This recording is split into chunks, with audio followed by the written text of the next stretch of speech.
Assalamu alaykum bütün dünyadaki barliq aziz ko'rganlarimiz. Dünya Uyg'ur Qurultayı Tor televiziyasining Uyg'ur ovozi suhbat programmasiga xush keldinglar.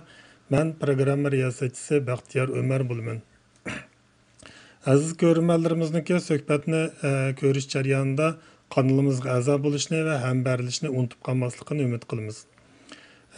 Bugungi suhbatimizniki temasi Bugün Birleşken Devletler Teşkilatı Kişilik Hukuk Konsulda Uygurlar haqidagi dokladni BDT'de resmi bir ovoz qo'yish bo'ldi.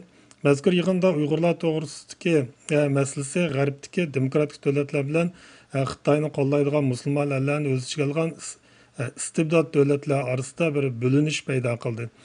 Bu to'g'riliq hurmatli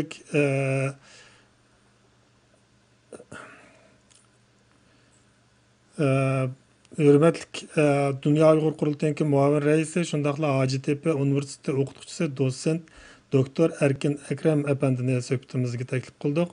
Söhbetimize hoş geldiniz, hürmetlik Erkin Ekrem Efendi. Hoş bulduk, rahmet. Sizge mi köpten köp rahmet, kıymetlik vaxtınızı çıkarıp bugünkü söhbetimizge katlaşmaya geldiğiniz için. Diginimizdek, bugünkü bu yığın ağırlış aldı toğanda, yani bugün bu iki taraf o'rtasidagi kurash texmi keskinlashdi. Ya'ni demokratik davlatlar bilan diktator davlatlarning o'rtasida bir surkilish. Bu surkilish Uyg'urlar masalasi tufaylidan bir necha qatim BDT'da yuz bergan bo'ldi. Ya'ni BDT kishilik huquq kengashining 51 navbatlik yig'inida Amerika, Angliya boshchiligidagi bir qism davlatlar tarafidan sunilgan bu kishilik huquq kengashining 2023-yil 2-oyda ochilgan 52 navbatlik yig'inda Xitoyning Uyg'urlarga tutgan muomalasi haqida alohida muzokara elib berish haqidagi taklif loyihasi bugun, ya'ni 6-oktyabr kuni ovoz qo'yilgan. Lekin afsuslanarlik yeri bu ikki ovoz farq bilan bu ovoz berishda biz uttirib qo'ygan bo'ldik. Ya'ni bu yerda 17 davlat ovozga qo'ymaydiganga ovozga qo'ydi Uyg'urlar masalasini, lekin 19 davlat buningga qarshi ovoz berganligi uchun Xitoyni qo'llab turilishi sababli biz mag'lub bo'lgan bo'ldik. Bu munosabat bilan bugungi bu suhbatimizni o'rinlashtirdik. Nihoyatda kashf ketgan bo'lsin, nihoyatda jiddiy bir ahvolda. Shuning oldi bilan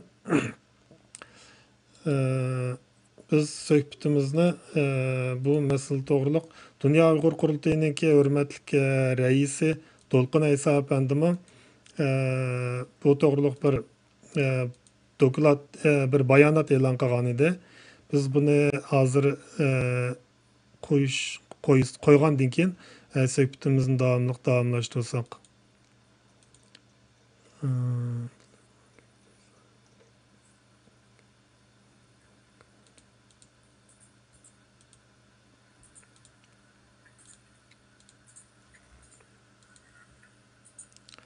Anda olsa söhbetine merhamet. Assalamu alaikum aziz vatandaşlar. Bugün 2022 yılı 10. ayının 6. günüsü.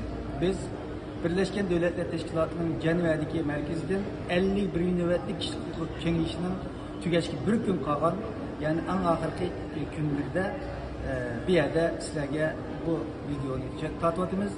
Bugün Birleşken Devletler Teşkilatı tarihinde bir tarih yazıldı. Bu tarih yazıldı. Ama bu tarih bizim için negatif ve şermendirici bir tarih oldu.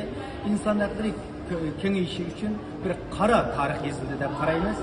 Efsus ki bu tarihin bugün bizim zihnimizde Xitayning faydası yazılışı, bir kara tarih kop yazılışıga özümüzün Müslüman devletleri ve kerindaş devletlerimiz sebep oldu.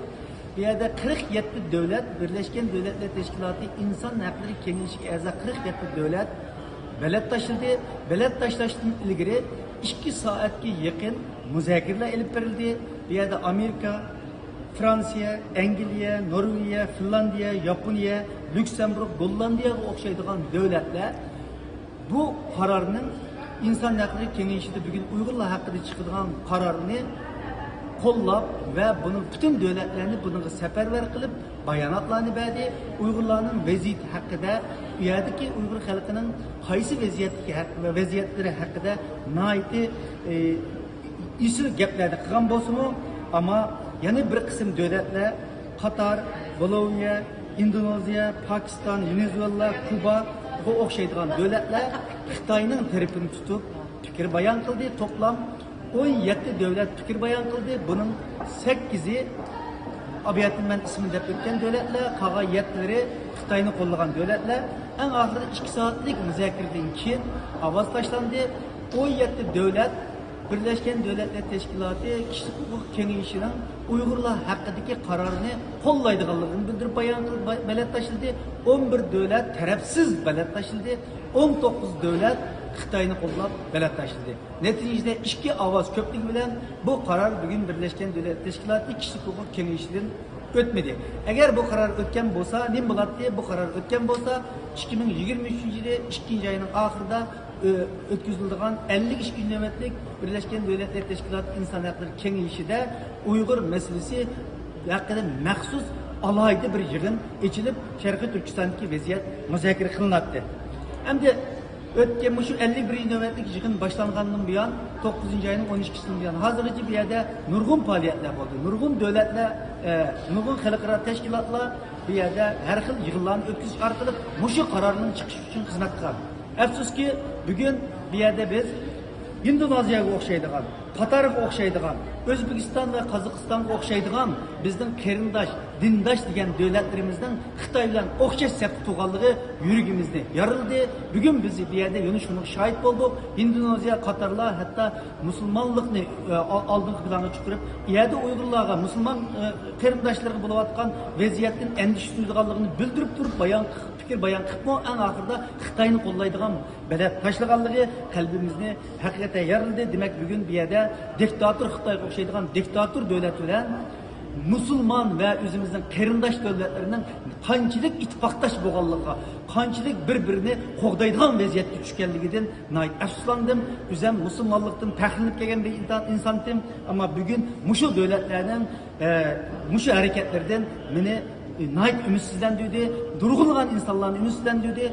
Başka Hristiyan, başka demokrat devletlerin içinde hakikaten üzemnin yüzü hem kızadı. Bugün müşrik qo'llagan devletlerin içinde bir Müslüman devletinin bombagallığı insanını yüzünü kızartıdı. Nimi deyişini bilmedim. Hakikaten tillerimi kalvalışıp gitip vardı. Bu yerde bir kısım devletler, hatta bizden hiç münasebet yok devletler mi tarafsız kaldı ve ya ki bulmasa bizge koşup avaz verdi. Bu hakta siz bir fikrinizdesiniz. Albatta bir narsani eskartish kerak. Bugungi qaror chiqqandan keyin umidsiz kerak. Chunki bu Uyg'urlar vaziyatini BDT'da national ya'ni hozir qaragan chog'da hozir burun qaraganda intayin jiq davlatlar tilg'iyotdi ham vaziyatni yaxshi tushunadi. Bugungi qaror qilgan chog'da, bilat tashlagan chog'da masalan nurg'un Latin Amerika ham Afrika davlatlarining o'simi tarafsiz turib oldi. Tarafsiz turishi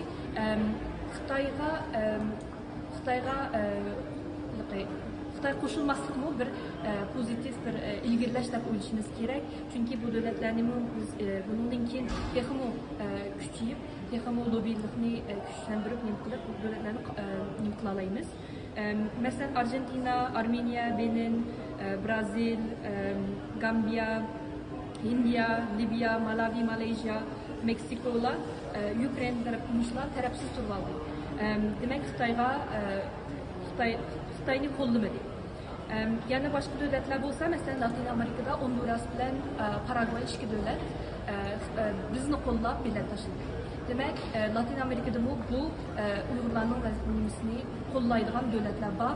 Hem aldığımız günlerde texmo ko'payishini albatta umid qilamiz. Hem mushu to'g'riliq biz texmo kuchayishimiz kerak.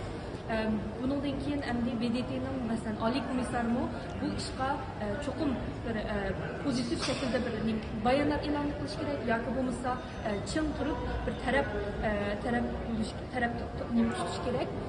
Uygurlarning ishini ciddi şekilde tutuş gerek. Hem BDT'nin oliy dokladchilarimi ularni işleri ko'pmaydi.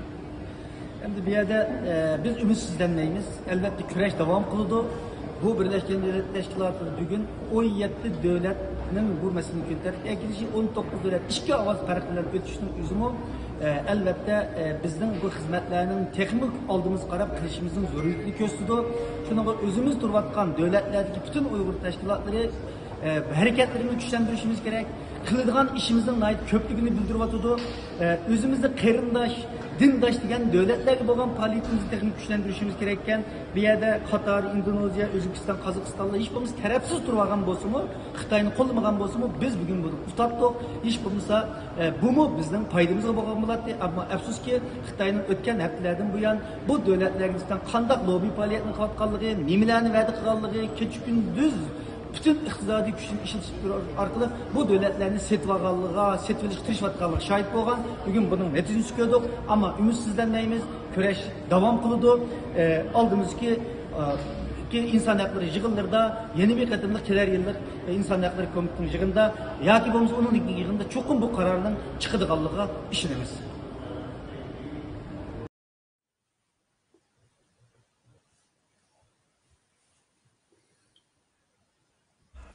Endi söhbətimizə rəsmi qayıtıb gələyli.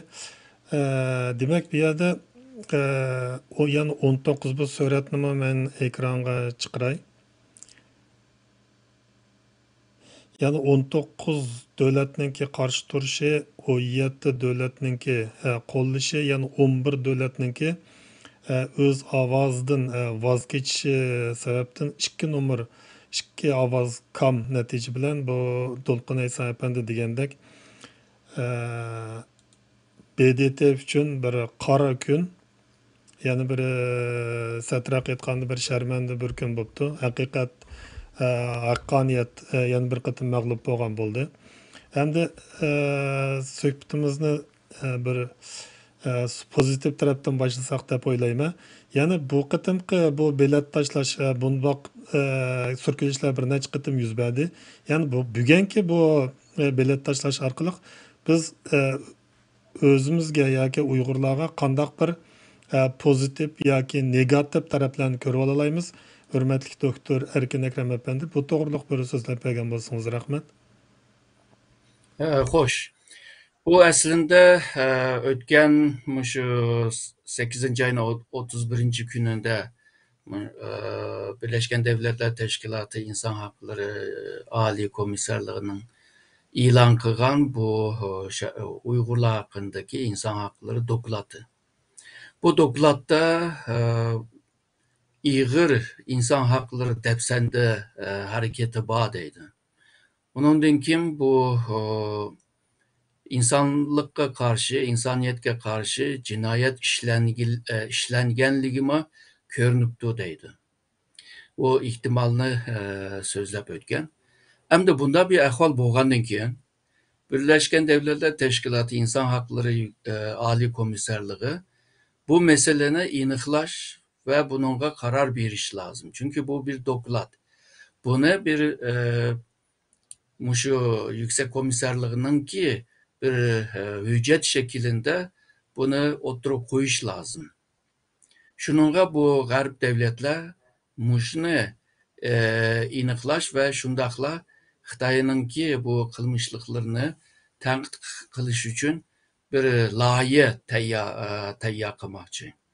Ama onu kılış için başta bugün biz köygen bu mesele var. Yani hazır sizde ötken 19'a karşı 17'de Xitay'dan futvagan bir resim var bir yerde.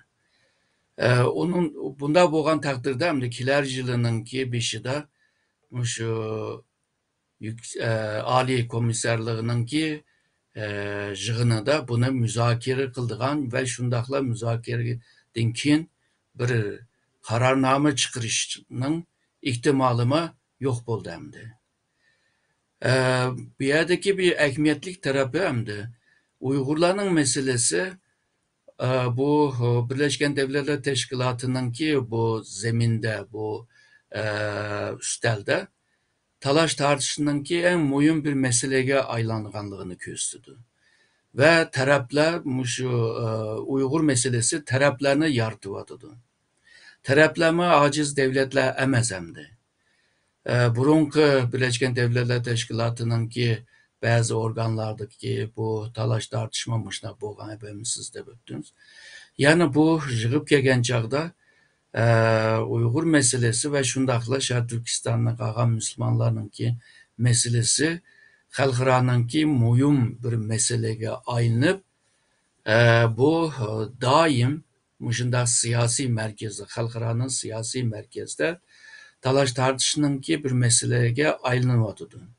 Bu talaş tartışınınki yaratkan bir sebep bolsa, bir netice bolsa, Xitayda muşundaq bir insan hakları depsende ahvalı var. Bir yerde muşu London'daki Uygur sotununki kararını birlikte alğan vaxtıda bir yerde ırkı kırgınçılık meselesi var.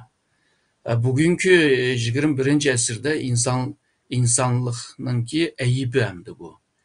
Şununla bunu tok tutuş lazım ve bu zulümni kılganla Xitay hakimiyeti bunun cezasını ödeş lazım ve şundakla bu ziyankeşki uçurgan bütün insanlığa tölem kılış lazım. O cette hazırkı bugünkü muşu müzakere teklifi ne karar veriş cette muhim bir meseledi bu. Ama bu da bolmay kaldı. Bunundaki mi bolmaydı degen gap yok. Bunundaki yine bundak ahvala buludu. Hem de bu garplıkla Amerika bolsun ve kalan garp devletler bolsun. Bunu devam kılımız. Bundak Xitayını da boş koymayımız. Davadıdı. Hem de bu garpnınki medyaga qarsak garplıkla Xitayga uturuvatdı yoki Xitay garplıklarını utuvaldı degandek aşındaq mezmunda bolğan bazı temalarni qo'yishga tirishib yuribdi. Demek ki bu Uygur meselesi yalğızla bir Uygurlara ait mesele emas. Bu dünyanı alakadar kıldığan bir meselege aylanıptı. Yani garplıklarının Xitayga karşı bir meselege aylanğan gap. Yani bu Şarkı Türkistan davasını insaniyetinin davasıga aylandırışta meyadıma bir çoğun rol oynanıvadıdı. Misalga bu bundan netice ağılı bolmadı, doğru. Ama muşu talaş tartışının üzümü aslında bir neticemdi. Yani ebeki degandek davanı halkara birleştiriş, bunu tekimi mukumlaştırış ve davanı insanlıknınki bir meselesige aylandırış degen cette bir utuklukla var bunun da. Bu uturuyutiş ve kazınış her daim bopturdu bunda siyasi hareketlerde. Tabii futuriş tekimi yaxşı buludu ama bazen futuruyutişten tecrübe savak ilip tekimi tecrübelik bulup bu işine yine devam kıgılı buludu. Çünkü garplıkla bunda kararlılık bir şekilde davatkanda Uygurlama tekimi bunun aksıga kırıp bunu tekimi çoğaytış, yoğatış ve Xitayga bolğan bisimni tekimi güçlendiriş kerek hemdi. Hoş. Köpten köp rahmet tepsili tushuntirishingizga. Endi meni kallamga yana bir masala kelib qoldi. Endi bu yerda haqiqatan siz degandek futush yoki futurish siyosiy sahnada doim bo'lib turdi. Endi buningki yana bir pozitiv, ya'ni yaxshi tarafi G'arb Xitoyninki mushu jihatdagi, ya'ni yolg'on yovdoq tashviqotdan foydalanib yoki o'zining iqtisodidan foydalanib bir qism kichik davlatlarning atrofiga yig'ib bilet to'plab ba'zi yerlarda tutqandek bo'lyotidi. Lekin bu G'arbni yana bir qitim o'zini silkishga, yana bir qitim Xitoyga texim diqqat qilishga bir kuch to'plashiga Xitoyga qarshi bir nihoyatda cho'ng bir turtki bo'lish imkoniyati bormi, yo'qmi? Bu to'g'riliqmi bir tushunchangizni deb bergan bo'lsangiz rahmat. Bu çokum buludu. Çünkü Xitay bu G'arb devletlerininki hükümet kararlarına karşı. Xi Jinping buna uçuk mu degen. Yani bizge ügütüp avar bomanlar bizning o'zimizning qimmat qarashlari bor deb. Ve Garp devletlerinki bu cihandaki üstünlükni mi kabul kılgını yok. Yani Xitay hazır bu Garplıklar bilan bo'lgan bu jidalninki sebebinin birisi mi Garp devletler manga hürmet qilmadi, manga ta'zim qilmadi degan bir mesele mi var. Ve Garp arasındaki Xitayning Garp devletleri arasındaki meseleler yalnızla şu siyasi ve qimmat qarashlar emas, shundaqla ticari, iqtisodiy, texnologiya ve shundaqla keng sahadaki bu dokunuşluklar yaşanıvadı hazır. Xitayninki bu zo'ravonlik bir pozitsiyasi var Garp devletlerine karşı. Şununla hazır Garp devletler bulupmu şu Amerika, Germaniya deymiz. Bular bunundan keyin Xitoyga beqinib qilishdan yiroq turish uchun o'zlarininki ishlab chiqarish zanjiri va ta'minlash zanjirini kuchlantirishning yo'llarini izlayotdi. Shuningdinla ko'ngil bo'ldi. Bundan keyin Xitoy bilan bo'lgan munosabatlar unda qo'yiq bo'lamaydi. Xitoy o'zininki iqtisodiy va tijoriy aloyitligi bilan bu G'arb davlatlarini o'ziga bog'lash degan siyosetimi bundan keyin bek undaq ta'sirlik bo'lamaydi. Ve hazır ko'ryapmiz ba'zi G'arb davlatlarining shirkatlari shu Xitoy bozoridan asta chiqib boshqa yerni izlayotdi.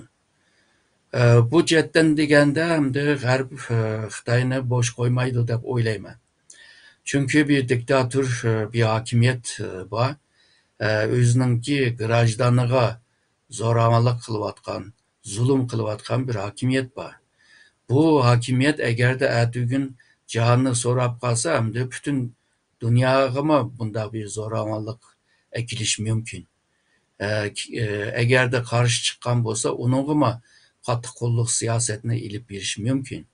Shuningga bundan keyin G'arbliklar Xitoyga qarshi texmi bir ittifoq ichiga kirish mumkin. Ama bu İnsan Hakları Ali Komiserliğininki bu 47 devletten teşkil tapkan bu teşkilatның a'zo qabul qilishninki ba'zi uslublardan to'payli taraqqiyot qilayotgan devletler shu soni ko'parak bu yerda. Taraqqiyot bo'lgan devletlerning soni pek ko'p emas. Şununla san chetdan futvagan bilan bu xalqaro siyosiy kuch deymiz, iqtisodiy texnologiya kuch deymiz. O chetda Xitoy ne qo'llaganlar, ne hammasini yig'simi o kuchga tang kelamaydi. Ama bu qoida shu, ya'ni san bilan hisoblaydigan bo'lg'achqa Xitoy bu yerda futvagandek ko'rinyapti, ama bundan keyin boshqa bir şekilde Xitoyga yine şu Uyg'ur meselesinin üstünde Xitoyga bisim ishiltalaydi. Şu tönügün yani 5. ısladımı şu Nurg'un İnsan Hakları Teşkilatımı hem bu hazırgı degan 47 devletninki ministerlarga xat yazgandek, yani bu Uyg'ur meselesini müzakere qilishni qabul qilinglar degandek. Hem de şu Birleşken Devletler Teşkilatı'na a'zo bo'lgan ba'zi devletlerga yo'lladı.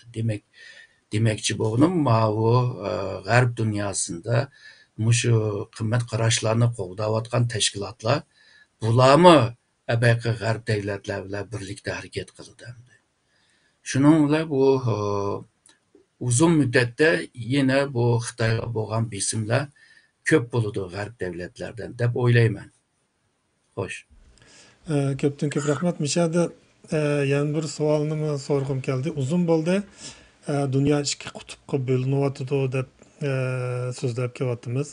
Hamda mishada dunyo ikki qutbga bo'linganligi uchun Uyg'ur masalasi ko'tarilib chiqyapti yoki Uyg'ur masalasi dunyoni shu BDTdagi bugungi bilet tashlash masalasiga o'xshash dunyoni ikki qutbga bo'layotgan bir masala bo'lyapti. Bu yerda Sharq Turkiston masalasi bu yerda qanday bir rol o'ynayotidi? Biz bu fursatni qanday qilib o'zimiz tarafga ko'proq ahamiyatli qilib tuta olamiz? Bu to'g'riliqmi so'zlab bergan bo'lsangiz? Rahmat.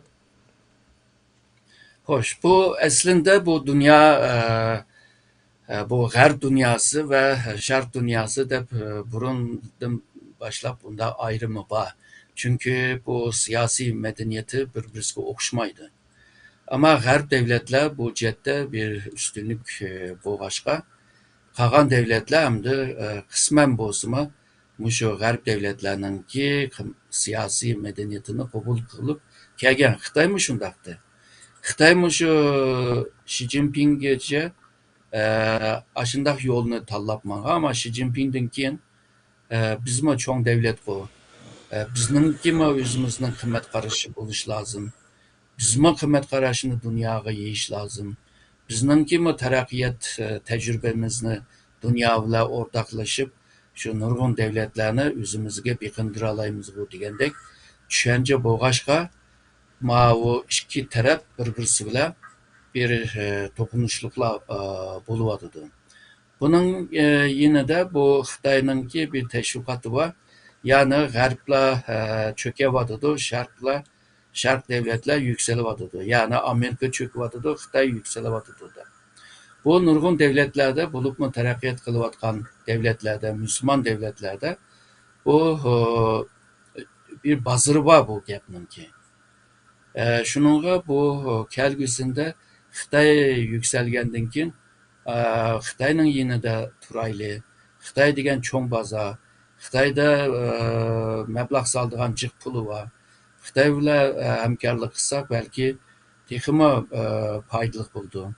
Bu g'arbliklar bilan, amerikalik bilan munosabat qursak doim shu inson haqlari masalasini kun tartibga kelib besim ishiltiyotganligidan biraz qichivatidi bu taraqqiyotda bo'layotgan devletler. Çünkü bu devletlerin köpünde tüzüm demokrasi emas. İnsan haklarına onçilik qarab ketgani yo'q. Şununla bu iki tarafninki yani Şarkı ve G'arbning shunda bir ziddiyati mevcut. Ama bu ziddiyatni texmi ro'shanlashtirgan, texmi naq ko'rsatgan mesele shu Uyg'ur meselesi bo'ldi. Her qanday bir narsani tanımak için bir ölçüm buluş lazım. Mesela insan yüzünü görüş için bir eynek buluş lazım. Uygur meselesi aşı ölçüm, aşı eynek buluvadı da hazır. Yanımda diyen çağda siz sorgan sualının her ikisi birbirisi bile kırışıp ketken bir mesele. Yani malum bir sahnede Uygur meselesi aldı planga çıktı. Malum bir sahnede o Şark ve G'arb'ninki kutuplaşma meselesi oturgu çıkıvadıdı. Yani birbirisi bilan kirishib ketgan bir ahvol bor ama keyingi shu 2019'dan keyin bo'libmi 2008'ning 8-oydan keyin Uyg'ur meselesi abaqi degan ikkiga bo'lingan dunyoni texmi uchuq ro'shan holga keldi. Xo'sh. Ko'pdan ko'p rahmat. Haqiqatan kecha bilan kunduz almashgandek dunyo tarixidami har doim zulmat bilan zulmatninki futadigan vaqti, ya'ni haqiqatning futadigan vaqtlari doim bo'lib turdi ekan, bu doimla almashib turdi ekan. Hamda savolimizdan burun hozir naq maydon ko'rayotgan bir qarindoshimiz yana bir savol so'rabdi. Ya'ni Uyg'urlar demokrat va tinch uslubda har xil sabablar bilan hozirgacha kurash qilib keldi, lekin hech qanday tegishli javob ololmadi. Bu ahvol oldimizda boshqa usullar bilan kurash qilishga yo'l ochamdi deb bu savolni so'rabdi. Bunga bir javob bergan bo'lsangiz rahmat. Bu sual doğru. Çünkü Her bu siyasi küreş vaqtida bir xil uslub emas, birden ko'p, ya'ni necha xilma-xil uslublarni ishlatish lozim. Bu xalqaroda biz Uyg'urlarni ishlataoladigan jiq uslublar bor. Yalğızlar Birleşken Devletler İnsan Hakları bu Yüksek Komiserliği emas. Misalga ırkıga karşı komitesi var. Ondan keyin bu bu kurultayma onunla tayyorlik qilyotidi. Mushu mustamlika rayon ostida qolgan xalqiga yordam qilish va o xalqning erkinligiga erishtirish degandek shunday komitelar bor. Yani sanab kelsak nurg'un narsalar bor. Misolga UNESCO'ga müracaat qilib bo'ldi. Uyg'urlarning madaniyatini, kültürünü tunushtirish uchun, san'atini degandek.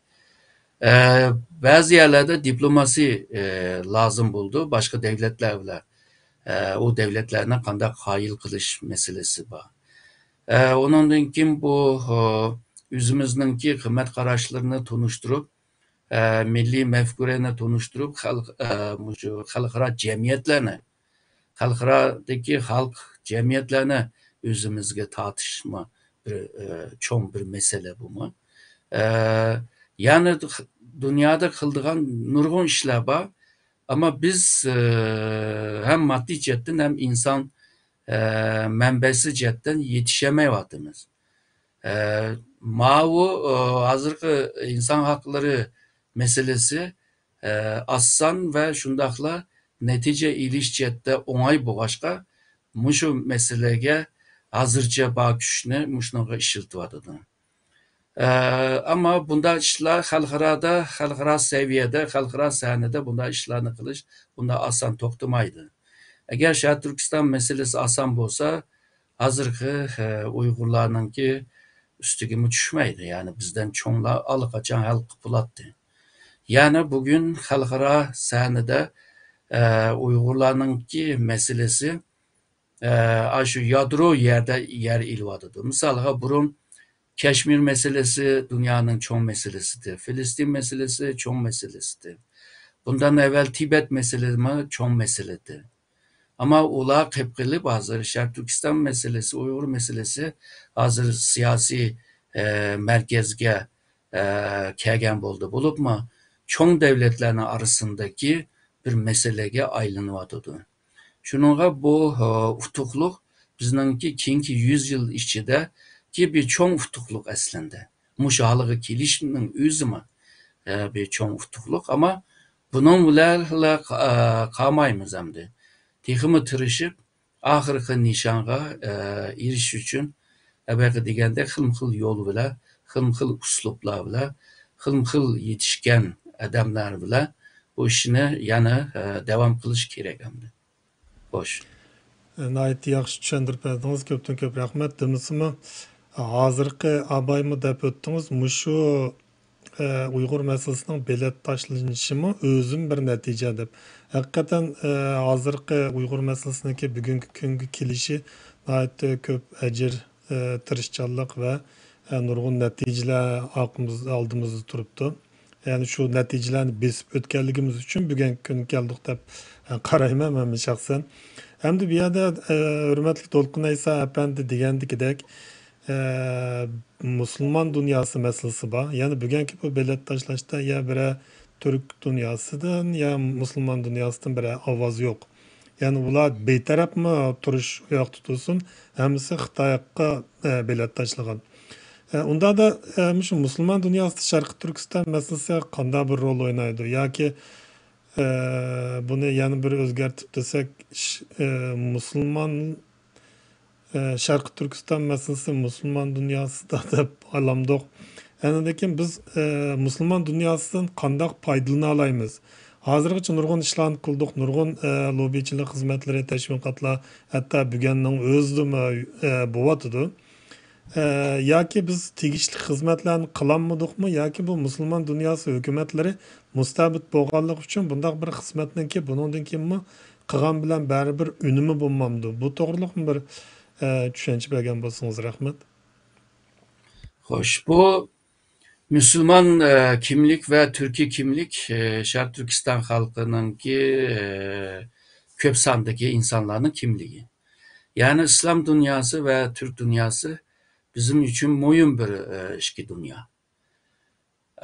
Ama bu Şarkı Türkistan'da yaşanıvatkan bu zulüm ve kırgıncılık meselesinde bu Müslüman dünyası ve Türk dünyası pek uygulanamaz. Xitayning qo'llaydigan bir ahvol o'tirg'i chiqyotidi. Buningki nurg'un sababları bor. Hamda iqtisod, tijoriy, energiya bunlar hamda abay deb o'tdim. Bu Xitoydan talab qiladigan manfaatlarninki asoslari. Buningdan boshqa ba'zi jeopolitik masalalar bor. Misolga İran'daki devletler bo'libmi shu embargoga uchirgandan keyin Xitoydagi bir devletning yanida turishini va Xitoy bilan bo'lgan munosabatni yaqinlashtirib, o'zininki iqtisodiy masalasini tuzatishga tirishdi. Misolga bu Saudiya Arabistondagi va u Saudiya Arabistonga yaqin bo'lgan o qo'ltiqdagi devletlarmi yani Xitoy bilan yaqinlashishningki bir sababimi G'arbliklar bularni to'la tanqid qilishi, ya'ni inson haqlari jihatda va shundaqla demokrasiya tuzum bo'lmag'achqa ularni tanqid qiladi. Shuningga bu Xitoyning yanida tursak texmi yaxshiroq deydigan bir siyosatni ilib beryotidi. Xitoymi mushu Türk dunyosi va islom dunyosini o'ziga tortib olgan taqdirda u vaqtida Uyg'urlarga abaqman degan ikki kimliklik Uyg'urlarga yoki Sharq Turkistonliklarni qo'llayolmaydigan holiga kelsin deydigan bir tushunchami bor. Shunga Xitoymi ba'zan deydi, mana ko'midinglarmi ana o'zininki musulmon qarindoshlarmi bizningki maydonda turib gap qilyotidi. Demakki Uyg'urlar yolg'on gap qilyotidi. Bo'lmasa bular hammasi Sharq Turkistonni ziyorat qildi, ko'rdi. Undaq bir zulm siyosatining bo'lmaganligini ko'rdi. Hammadan xo'shal-xuram, baxtli yashayotidi degan gapnimi yana shu musulmon davlatlarga tayinib turib gap qilyotidi. Ya'ni musulmon davlatlar bevos bo'lmasimi Uyg'ur meselesinde Xitoyga yardım qilyotidi. Bu islom aqidasiga hech tushmaydi bu. Hamda Xitoy qo'pib islomiyatni ikkiga bo'lyotidi. Arab islomi va Xitoy islomi deb. İslamiyet bir bütün. Yolg'izlar birlar. Ama Xitoy bo'lyapsimi bu qarab ketgani yo'q, ya'ni bu musulmon davlatlar. Tanqid qilgani yo'q. Ama G'arbda birisi ashundoq bir ishlarni qilib qolsa, vaqirab-chaqirab ashuna qilib ketadi hamda. Xitoylar shu ishlagan ba'zi filmlar bor, bu televizion chatma filmlar. U yerda payg'ambarimizninki rasmini sizib, ondan keyin bu Xitoy podshosiga ko'rsatib degandek ashuna qiliqlarni qilyotidi. Bu bizningki islom aqidamizda yo'q narsa. Ya'ni demakchi bo'lganim Xitoy bir chetdan bu Müslüman devletlerini yeniği tortyotidi, bir chetdan islomga ziyon beryotidi. Ama bu Müslümanlar bunu ko'rmayotidi. Buni hamda qanday qilib Müslüman dünyasında bunu teşvik qilib, bunu qanday o'ngshash bu tashkilotlarninki bir vazifasi hamda. Undan boshqa biz diqqat qilsak, shu birinchi, ikkinchi dunyo urushidan keyin nurg'un musulmon davlatlar mustaqil bo'ldi. Mustaqil bo'lgan vaqtida ular ummatchatdan bir davlat qurish emas, shu g'arbninki ulus davlat, ya'ni bu nation state degandek davlat modelini qurgan, davlat modeliga qarab qurgan. Shuninga ular davlatninki manfaati hamma nimadan a'lo degashga ki bu ulus davlatning bir alaytligi bu. Şununla ümmetlerninki derdiga bek qarab ketgani yo'q. Şununla hammasi Müslüman bo'lsa-mı, bu Müslüman devletleri, hükümetleri Uyg'urlarga qarab ketgani yo'q. Ama Müslüman dünyasında nurgun münevver insanlar var. Nurgun alimlar var. Nurgun muşu puhralama var. Bularning ichida Sharq Turkistonliklarga hissaqchilik bildirayotgan, tuyg'udoshlik bildirayotgan xili odamlar bor. Shuningga bu tashkilotlar mushu hozirgi hissaqchilik bildirgan bu musulmonlar bilan munosabatlarni qurishga mecbur hamda zarur bir ahvol. Şunun bilan xalq va munavvarlar bilan birlikda ularningki hukumatiga besim ishiltib Xitoydan jiroqlashtirishning yo'li topqili bo'ludi hamda. Mushunaq bir yo'llarni izlab qilish kerak deb o'ylayman. Chunki bu har ikki dunyo, ya'ni Türk dunyosi va islom dunyosi kelgusida Sharq Turkiston davlati qurilgan vaqtidami nayta ehtiyoj tuyulgan devletler. Yani biz ularga ehtiyoj tuymiz.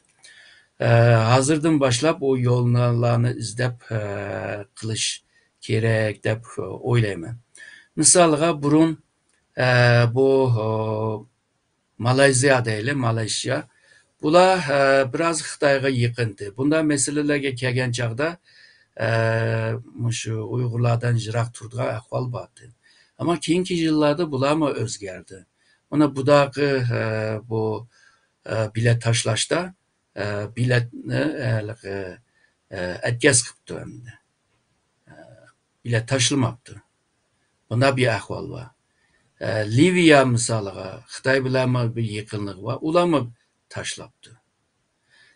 Bu Gambiya degan Xitoy bilan yaqindi, Braziliya mı yaqindi? Bular mı bilet vermey turgan gap? Bilet vermeyenlerin arasında Ukrayna var. Hem de Ukrayna can kılıvatkan bir devlet. Yani Xitayning Rusiyaga besim ishiltib, Rusyani to'xtatamdiki deb deydigan bir arzusi bor, istaklar bor. Undan boshqa jangdan keyin Ukraynaning yangidan qurilib chiqishi uchun mablag' soladigan masalalar bor. Bu Xitoy shu İpek yo'li strategiya ramkasida mablag' solalamdi deydigan bir ko'z qarash bo'lg'achqa, ularmi shu bilet tashilmagan. Misolga Somali degan davlatmi Xitoy bilan yaqindi. Ama bu da yana shu g'arb davlatlarininki tarafda turib bilet tashilgan. Demek ki bugün Xitoyga ovoz berganlar erta o'g'in balki bermaslik mumkin. Bunda ahvolma bir yerda ko'rinyapti. Tabii ikki raqam bilan futuritish bu tam futurvatda emas, yani az bir farq bilan futurvatda degan gap. Yani xeli bir kuchga ega degan gap hamda. Kelgusida agarda abaqa xizmatlarni yaxshi qila olgan taqdirda Müslüman ve Türk devletlerine bir nechisi o'zgarib qolsa, bu 19 biletni mi eshib, belki 20-21 biletmi bo'lishi mumkin. Hem de bu Qozog'iston ve O'zbekiston masalasiga kelsak, bular 9 ayda Xi Jinpingning ziyoratini qabul qilgan ve Xitoy nurg'un va'da berdi. Bo'libmi shu Qozog'istonga sizlarninki eglik huquqinglarga ve zemin, toprak bütünlüğüge biz hürmet qilamiz ve qo'g'dashga yardım qilamiz deydi. Bu gap nega berib taqishidi deganda Rusiyaga. Çünkü Rusyada Qozog'iston ustida nurg'un gaplar bor. Yani Qozog'iston bir devlet emas. Devletdek bir devletga o'xshayman deb yashayotgan bir devlet deganlar bor. Onundan keyin shu Ukrayna urushidan keyinlar Qozog'istondami nurg'un ruscha gap qiladigan xalq bor. Ularni qutqizish lozim degan gaplarma bo'ldi. Onundan keyin bu Qozog'iston Cumhuriyeti Reisi Tokayevmi Rusiyaningki Ukrainada tikilgan ikki davlatni qabul qilolmaymiz degan gapni ifoda qildi. Şununla bu Kazakistan Rusya'dan biraz tatındıgan ve Rusya'dan biraz ensireydigan bir ahval var. Ama Xitay onunla bunda bir vədi bergendikin, xuda bir kapaletlik bir ahval bolgandikin. Yani Xitay'nın yine turuşma bununki normal bir ahval dep görmen.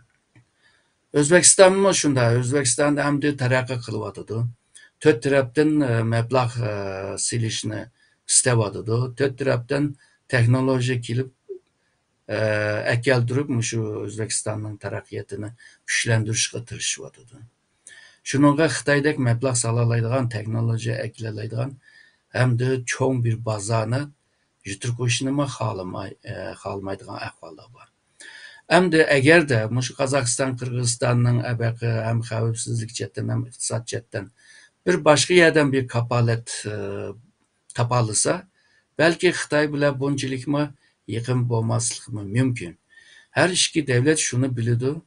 Xitay bizning hoşnumuz devamlı bir xatarlik astıda, tehdit astıda. Xitayni tiriktirmey yaşaş belki bir tinchlik bir yaşaş deb manda bir felsefesi mi var.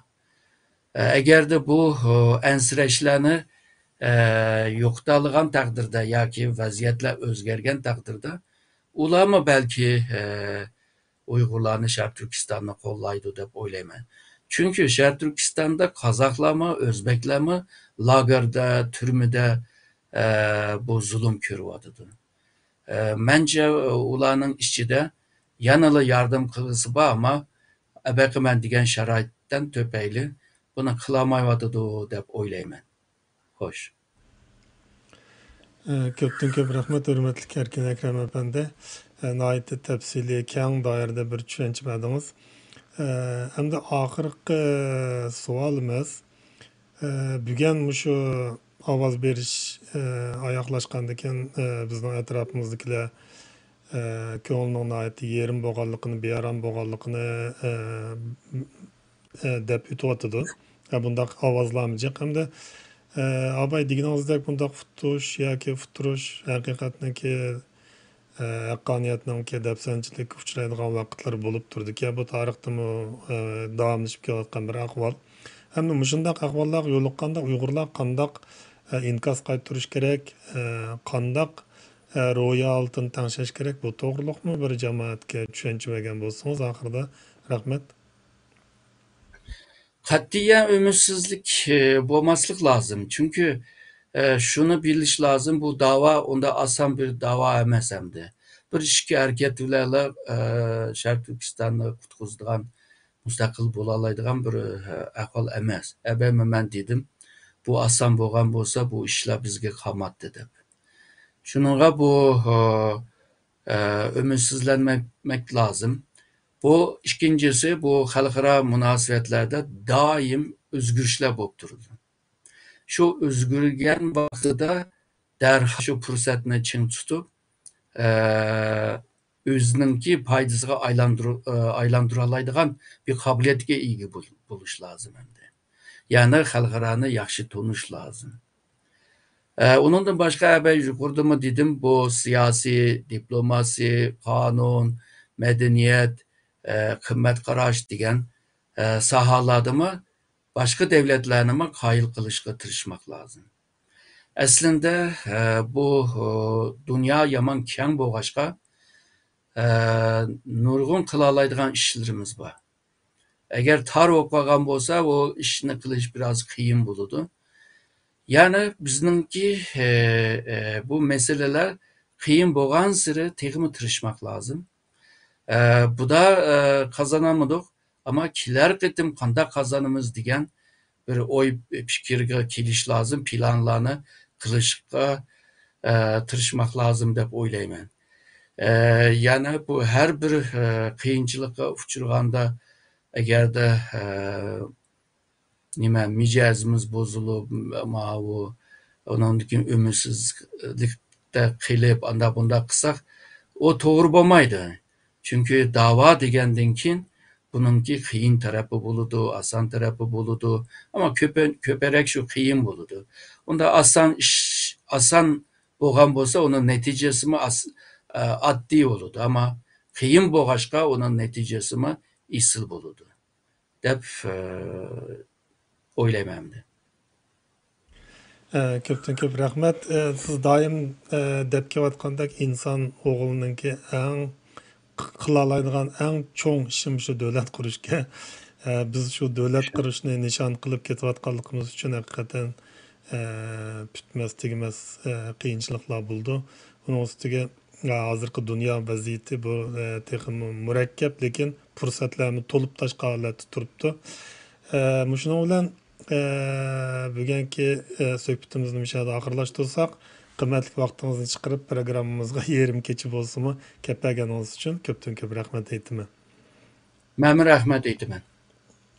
Rahmat. Qadrli ko'ruvchilarimizning qimmatli diqqatiga ko'pdan ko'p rahmat. Saytimizni texnik yaxshilash uchun fikr taklifinglar bo'lsa, qizg'in qarshi olamiz. Aziz ko'ruvchilarimizniki qanolimizga a'zo bo'lishini ham berilishini unutib qolmasligini umid qilamiz. Xush vaqt bo'linglar. Allohga omonat.